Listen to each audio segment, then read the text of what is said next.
What's up, guys? Ed here from Trailblazing Talon WV. Finally hit 10,000 miles on the 2019 Talon or last night. Just wanted to get on here and talk to you guys about a few things that I've done to it, I've made, bought, won, plan to do.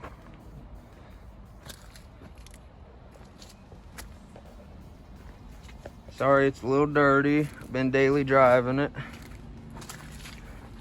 Got street legal here in West Virginia a couple weeks ago. First things first, the obvious here, the full warhead off-road bunker buster package. Front bumper, tree kickers, rear bumper.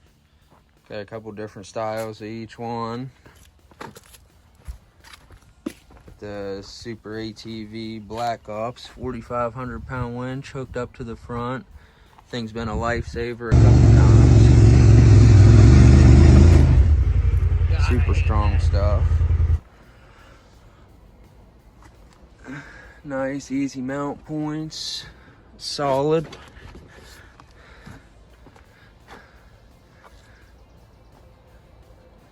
Rear bumper was supposed to have a hitch. He's supposed to let me know once he gets one built that has a hitch in it. Go switch them out. Hopefully this thing's not too trash by then. Tires, got the Quad Boss QBT 808 and a 32 10 15. These things already have about 2,000 miles on them. They're wearing pretty awesome for not being able to rotate them front to back.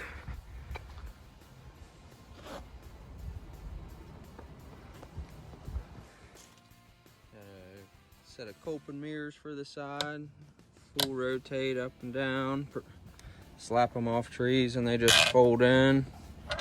Pretty nice, except I don't know what happened to the rear view. Just looked up and it had a couple cracks in it one night. I got my rain gutters that I made off an old Ford pickup to keep the rain drip off the leg. Tried to get a hold of a couple companies to get it produced in bulk, but all of them failed to get back to me. Also custom made my manual windshield wiper. One of the most convenient things I've made for it. Craftsman wrench handle. Rain-X blade. Tucks away up here when I'm not using it.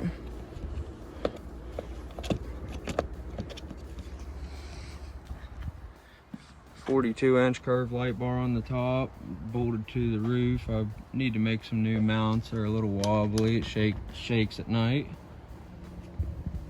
Nothing major. As far as riding this thing year-round, I've got it kind of sealed up right now, pretty cheap. Made my own lower doors. Some scrap thick plastic that I had here. Just went to Lowe's. Got some 90-degree angle bracket. 3 bolts up through the door, just like the regular ones mount on. $20 plug-in heated seat pad for the chilly nights from Walmart. And then the nice days like today, the Amazon fan, 2 speeds, rotate, Boss audio speakers. Also up here we have a dome light that's way overkill, but we can see it. Be able to do anything we want in here. The overhead pistol case. Keep that thing on me. One of the most useful things here that I actually wanted on a Facebook contest from Mountain Road UTV side by side is the 2-way radio here, as long as someone else in your group has them. Real nice, clear sound. Got it on the leash here. If not, I can put it there if it's too bumpy, getting on my nerves. Real nice dash install plate. I think it's also made by Warhead Off-Road. Also, everyone knows these things like to fling the mud in the cab, so I also made my own set of fender flares here. Couldn't see spending that much on a thin piece of plastic. Brackets up under here that'll break away if I get into some tight stuff. These things are pretty Pretty flimsy here. Got them just under $100 in them off Amazon. Husky liner. Couple bolts with washers up under the fenders there. The rest is, sorry, it's a little dirty. Got a couple self-tappers in there just going into this plastic here. Missing a couple letters there. West Virginia rocks. Here's the fronts. I think they turned out really well. They look factory, all done with Honda push pins here. Didn't have to trim these things at all. It's like they were made for it. I did just snip it there so it would fit around the form better, but the rest just kind of hold it where you want it and drill some holes and put some push pins in there. One of the first things I put on it is they've held up pretty well so far. Haven't had to fix them once. A couple little cheap gadgets that I've made for it. The open firewall cover in here. Got a roll of rubber garage floor mat from Rural King. Made a nice new thick firewall cover where that hole there was open before. Made some rear inner fender splash guards here, wrap right around the warhead kickers. Also just held on with Honda push pins so I can get them on and off pretty easy.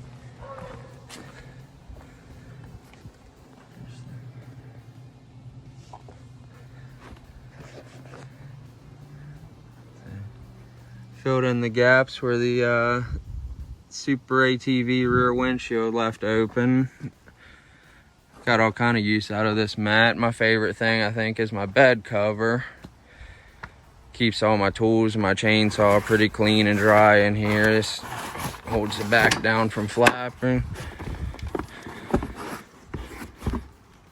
Just tuck that up in there. Keeps all of these nice and cool. Got my tire kit, toe straps, some spare rags, glass cleaner, bar and chain lube, spare oil. Custom one-off rear tailgate off of a tailgate skin on an older Toyota pickup. Kinda bolted through there. Fits in there, fits the cooler in there just perfect. Flexible too, so you can stuff some stuff down in there to hold it in. 12-inch single row backup light, and I also did the rear support delete to draw off the roof, get that big ugly point out of there. Nice and flat now. Amazon Tacform iPad or phone mount, works great for both of them. Just trying to get, my old iPad was too slow to use for GPS. Cheap eBay turn signal kit so I could get on the road. As far as replacements or anything I've had to change, or nothing's really broken on me, just got wore out. Changed both the front diff seals, obviously common problem on them. Did them at different times there. Was having some weird steering rack issues in there. Opened that boot and realized that the plastic bushings were just gone. $4 piece, slid them in, and it fixed it for a while. I think I might be due again. 10,000 miles, what are you gonna do? I just bought my second set of brake pads for it yesterday, Morgantown Power Sports. I think they're about down metal to metal, but I get my use out of them because they're pretty pricey. Also scooped up a nice cover while I was up there yesterday. Keep it out of the weather till I get a garage hopefully built. Also put a front drive shaft in it. I had a front U-joint rattling real bad around 3,000 or 4,000 miles, so changed that before something broke. And other than that, really, my steering wheel started doing a weird weird thing with the tilt the other day. It's like the plunger's stuck in the shock. Won't go down. Well, it'll tilt down if you push the lever here, but it locks down, but it's like there's a real strong suction in there that won't free up. So I got one of those on the way. Luckily it was only about $25, $26 or so. Hate where Honda put their cup holders in between the seats. They get real hot, especially in the summer. So added this nice out of the way over here, just a cheap Walmart cup holder. Wish it was a tad bigger, but behind the seats here, had to do a little rigging, but Super ATV. It's supposed to be a roof storage bag out of a razor, but works real nice. I can stuff the extra cable from my ceiling fans down into it when I'm not using it. Got some extra storage in there for my winch remote. I like keeping that right there handy. Nice little gas door cover here. Keeps the clumps of mud out of it. When you ride in the winter, keeps the snow off the cap. Once you get this push pin here wore in nice, this thing just pops up, slides up out of the way, get the cap off, slides right back down in.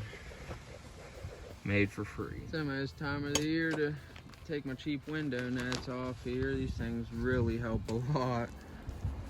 For all I gotta do,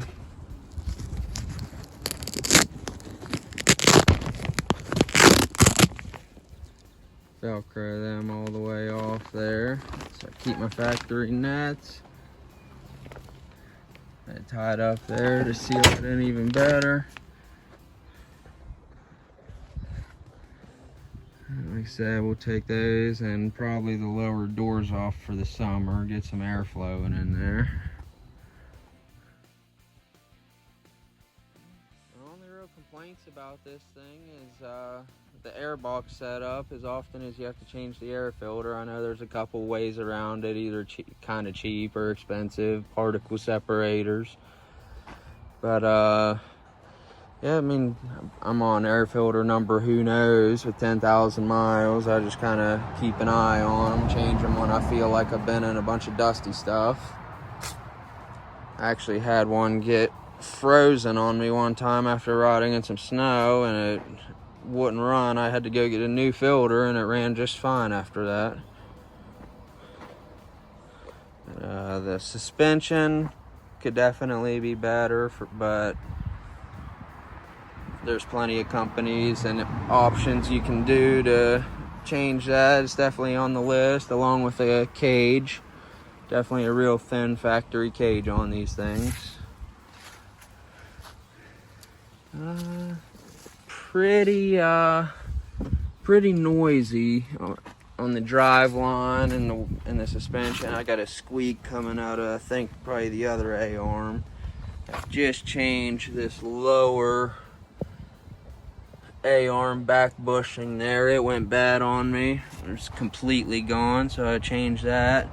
Circlips to get that bushing out are a pain. They're seized up. It might be better if you just get a lower A-arm or have somebody else do it, honestly.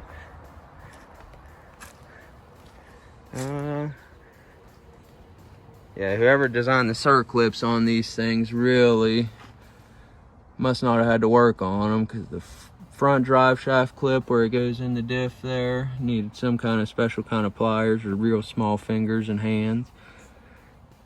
Circlips for these A-arm bushings, all a pain to get off.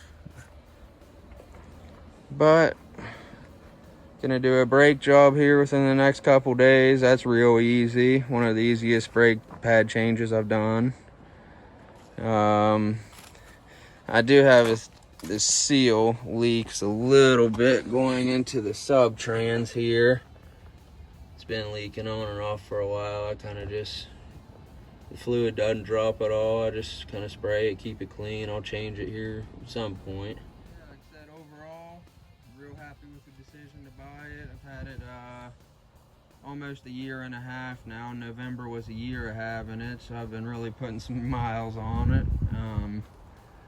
It's between this or the Yamaha, and I'm kind of glad Yamaha fell through and I ended up with this. I think it's a better machine here in West Virginia as far as cruising. The Yamaha just wants to take off, it seems.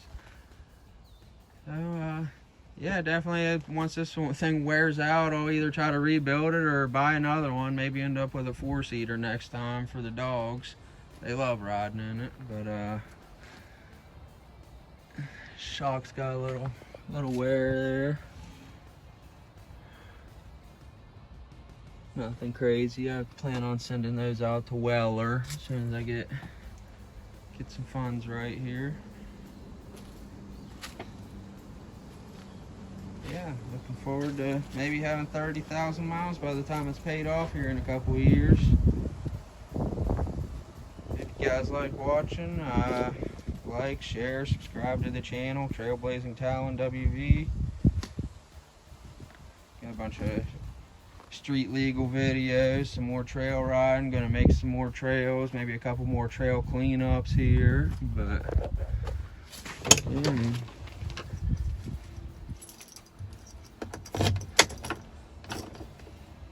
Haven't had any warning lights on the dash the whole time. There it is. 10,000 on the dot.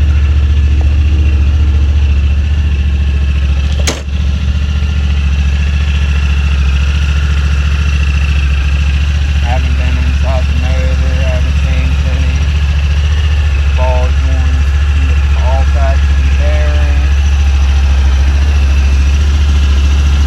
Cleaned up a little bit, a couple little minor flaws there, but